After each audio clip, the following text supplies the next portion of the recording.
రామాయణం అంటే వాల్మీకి రామాయణమే. ఎందుకు వాల్మీకి రామాయణమే మనకు ప్రమాణం అంటే, వాల్మీకి రామాయణం సాక్షాత్తు బ్రహ్మదేవుడి ప్రేరేపణతో, నారద మహర్షి ప్రేరేపణతో అది రాయడం జరిగింది. అదేవిధంగా ఆ రామకథని సాక్షాత్తు శ్రీరామచంద్రమూర్తి అది నా కథ అని ఆమోదించడం జరిగింది.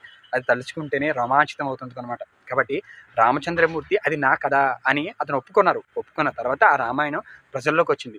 కాబట్టి అది రాముడు కథ, సీతారాముల చరిత్ర, మన తల్లిదండ్రి చరిత్ర. ఆ తల్లిదండ్రి పైన ఎందరో ప్రవచనాల పేర్లతో, రకరకాల పుస్తకాల పేర్లతో తల్లిదండ్రులకి చెడ్డ పేరేస్తే మనం ఒప్పుకుంటామా? మన తల్లిదండ్రి, మీ తల్లి ఇలాంటిది, మీ తండ్రి ఇలాంటి వాళ్ళు అని చెప్తే మనం ఒప్పుకోగలమా? మనం సహించగలమా?